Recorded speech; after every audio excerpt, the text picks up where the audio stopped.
DA এখনও payment করা হয়নি। তো মনে হচ্ছে তো ডিএ পাওয়া যাবে না এখনই, এমনটা কিন্তু মনে হচ্ছে। তো যদিও আদালত অবমাননার নোটিশ জারি করা হয়েছে সংগঠনের পক্ষ থেকে। তো বিস্তারিত এই ভিডিওতে আমরা জানব যে আপনারা জানেন যে গত বছরও কিন্তু এই একই রায় দেওয়া হয়েছিল যে 25% ডিএ ইমিডিয়েট মিটিয়ে দিতে হবে। তারপর সেই ডিএ কিন্তু দেওয়া হয়নি এবং তখনও আদালত অবমাননার মামলা হয়েছিল। এখানে এখনও মামলা হয়নি, কিন্তু শুধু নোটিশ পাঠানো হয়েছে যে আদালত অবমাননার মামলা করা হবে। তো আর আগের বছর অর্থাৎ 2025-এ যখন এই রায় হয়েছিল তখন কিন্তু আদালত অবমাননার মামলা হয়েছিল, 3টে মেজর মামলা হয়েছিল। তো সুপ্রিম কোর্টের সেই মামলাগুলোর কিন্তু যে বিচার, সেই বিচার কিন্তু মানে যে লাস্ট যে হিয়ারিং, লাস্ট হিয়ারিংয়ের দিনও সেটার কোনো উল্লেখ হয়নি। এবং যখন ফাইনাল রায়দান হয় সেখানেও কিন্তু এই যে আদালত অবমাননার বিষয়টা কিন্তু উল্লেখ করা হয়নি। তো তেমনটা অন্তত আমি দেখতে পাইনি রায়ে। বিশাল বড় রায়, এবার থাকলে থাকতেও পারে, ভেতরে রায়টা আপনারা ভালো করে পড়লে বুঝতে পারবেন যে অত বড় অতগুলো পাতা। তো যাই হোক, আহ, আপাতত নজরে আসেনি যে আদালত অবমাননার জন্য কোনো শাস্তি হয়েছে কি না। কোনো শাস্তি আপাতত হয়নি। তো এখনও এই 25% ডিএ যে মেটায়নি, তার জন্য যে নোটিশ জারি করা হয়েছে কনফেডারেশনের পক্ষ থেকে, তো এই নোটিশের ফলে কি এমন আর হবে, এমনটাই মনে করছে সবাই, যে এই নোটিশেও কিন্তু খুব একটা কার্যকারী কিছু হবে বলে কিন্তু আপামর জনসাধারণ মনে করছে না। কারণ বিগত বছর বছর এবং বিগত দিনগুলোর এই ডিএ সম্পর্কে যে তিক্ত অভিজ্ঞতা মানুষের মনে সৃষ্টি হয়েছে, সেই তিক্ত অভিজ্ঞতা দূর করা এখন খুবই কঠিন এই মুহূর্তে। এই মামলা তো আর একবার জয় হয়নি, অনেকবার SAT tribunal, Kolkata high court, supreme court, দুবার সুপ্রিম কোর্ট। তো এই সব এতবার জয়লাভ হয়েছে, কিন্তু জয়লাভ হলে কী হবে, আলটিমেট তো ডিএর পয়সা মানুষের পকেটে আসেনি। তো সেক্ষেত্রে এই তিক্ত অভিজ্ঞতা সবার তৈরি হয়ে গেছে। তো এখন এই নোটিশ পাঠানো হয়েছে বা কী করা হয়েছে এইগুলো নিয়ে কিন্তু সাধারণ মানুষ কিছু জানতে চাইছে না। যেটা জানতে চাইছে সেটা হচ্ছে তাদের হকের টাকা কখন মিলবে। তো সেই বিষয়ে কিন্তু আপাতত কোনো সিদ্ধান্তে এখনও আসেনি গভর্নমেন্ট অফ ওয়েস্ট বেঙ্গল, কারণ তারা কোনো নির্দেশ জারি করেনি, কোনো বিজ্ঞপ্তি জারি করেনি। তো যেহেতু বিজ্ঞপ্তি জারি করছে না, তাই তাদেরকে সচেতন করার জন্য এই নোটিশ পাঠানো হয়েছে। এবং সুপ্রিম কোর্টের যে অর্ডার কপি সেটাও কিন্তু পাঠানো হয়েছিল আগেই। যেহেতু সরকার পক্ষ থেকে বলা হয়েছিল যে আমরা এখনও অর্ডার কপি হাতে পাইনি, তো অর্ডার কপি টপি সবই পাঠিয়ে দেওয়া হয়েছে। তো প্রশাসনের শীর্ষ আধিকারিক কে, একজন হচ্ছে চিফ সেক্রেটারি, একজন হচ্ছে ফিনান্স সেক্রেটারি, তো মুখ্য সচিব আর হচ্ছে অর্থ সচিব।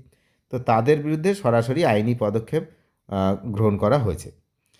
গত 5ই ফেব্রুয়ারি দেশের সর্বোচ্চ আদালত যে ঐতিহাসিক রায় প্রদান করেছিল, সেই রায়ে পরিষ্কারভাবে বলা হয়েছিল রাজ্য সরকারি কর্মীদের বকেয়া ডিএর 25% অবিলম্বে বা তাৎক্ষণিক প্রভাব দিয়ে মিটিয়ে দিতে হবে, ইমিডিয়েট এফেক্টে। তো মলয়বাবু কিন্তু এই বিষয়ে জানিয়েছে আদালতের এই রায়ের কপিও ওই দিন বিকালেই রাজ্যের মুখ্য সচিব এবং অর্থ সচিবের দপ্তরে পৌঁছে দেওয়া হয়েছিল, যাতে সরকার দ্রুত ব্যবস্থা নিতে পারে। এই কপি তারা নিজেরাও ডাউনলোড করে নিতে পারে, সুপ্রিম কোর্টের ওয়েবসাইটে যে কেউ ডাউনলোড করে নিতে পারে। কিন্তু তা সত্ত্বেও দেওয়া হয়েছিল এই কারণে যে এইটা হচ্ছে একটা বার্তা। অ্যাকচুয়ালি অর্ডার কপি পাঠানো মানে একটা বার্তা যে আমাদের এই ডিএটা সময় মতো দেওয়ার জন্য দ্রুত ব্যবস্থা নেওয়া হোক। কিন্তু আদালতের যে সময়সীমা তার মধ্যে সরকার সেই বকেয়া মেটায়নি। কনফেডারেন্সের পক্ষ থেকে নিয়ম মেনে 7 দিন অপেক্ষা করা হয়। এরপর কোনো সদর্থক ভূমিকা না দেখায় 8ম দিনে রাজ্যের মুখ্য সচিব এবং অর্থ সচিবের কাছে আদালত অবমাননার নোটিশ, যে কন্টেম্প্ট অফ কোর্ট নোটিশ পাঠানো হয়েছে। অর্থাৎ সুপ্রিম কোর্টের নির্দেশ অমান্য করার কারণে এবার প্রশাসনের শীর্ষ কর্তাদের তারা কিন্তু এবার আইনি মোকাবিলায় পড়তে হবে, সম্মুখীন হতে হবে তাদের। তো ডিএ মামলার প্রেক্ষিতে সুপ্রিম কোর্টও একটি উচ্চ পর্যায়ের যে কমিটি গঠন করেছিল, সেই কমিটির কার্যকারিতা এবং আলোচনার বিষয়বস্তু নিয়ে তিনি মলয়বাবু বলেছেন যে সংগঠনের অবস্থান স্পষ্ট করেছেন সেখানে। তিনি জানিয়েছেন আলোচনার টেবিলে বসার আগে একটি প্রধান শর্ত কিন্তু পূরণ করতে হবে, সেটা হচ্ছে অবিলম্বে 25% পেমেন্ট বাধ্যতামূলক। যতক্ষণ না রাজ্য সরকার আদালতের নির্দেশ মেনে বকেয়া ডিএর 25% কর্মীদের অ্যাকাউন্টে প্রদান করছে, ততক্ষণ এই কমিটি অবশিষ্ট 75% বকেয়া নিয়ে সরকারের সাথে কোনো আলোচনায় বসবে না। সরকারের দায়িত্ব, রাজ্য সরকার নিজস্ব কমিটি গঠনের কথা ভাবলেও এই মুহূর্তে তাদের প্রধান কাজ হলো সর্বোচ্চ আদালতের রায়কে সম্মান জানিয়ে বকেয়া অর্থের সেটার 25% মিটিয়ে দেওয়া। তো এই জটিল পরিস্থিতিতে সাধারণ কর্মীদের মনোবল বাড়াতে বিশেষ বার্তাও দিয়েছেন অনেকে। শিক্ষক, কর্মচারী এবং অবসরপ্রাপ্ত পেনশন প্রাপকদের আশ্বস্ত করেছেন এই লড়াই সংগঠনের পক্ষ থেকে এক চুলও ছড়া হবে না। সংগঠনের একমাত্র লক্ষ্য হলো কর্মীদের হকের টাকা তাদের হাতে তুলে দেওয়া। এই দীর্ঘ আইনি লড়াইয়ের পাশে থাকার জন্য বিশিষ্ট আইনজীবী ফিরদৌস শামীম এবং অন্যান্য সহযোগীদের প্রতিও কৃতজ্ঞতা প্রকাশ করা হয়েছে। তো আগামী দিনে এই বিষয়টা কোন দিকে যায় সেদিকে তো সবাই নজর রাখছে, কিন্তু আমি প্রথম থেকেই বলে আসছি যে বিষয়টা আমার কাছে খুবই স্পষ্ট। আমি একটা কথাই বুঝি যে মামলা মোকদ্দমা, আদালত অবমাননা এসব অনেক দেখেছি। আলটিমেট যে টাকা, বকেয়া টাকা উদ্ধার হবে কি হবে না, এই বিষয়টাই হচ্ছে এখন মেন বিষয়। আমার তো মনে হচ্ছে যে এই বকেয়া টাকা নিয়ে এই মুহূর্তে কোনো সদিচ্ছা আছে বলে। তার কারণ যেমন বডি ল্যাঙ্গুয়েজ নিয়ে সবাই ঘুরে বেড়াচ্ছে, তো তাতে কোনোভাবেই আমার মনে হয় না যে বকেয়া ডিএর টাকা নিয়ে কারোর মাথা ব্যথা আছে বলে।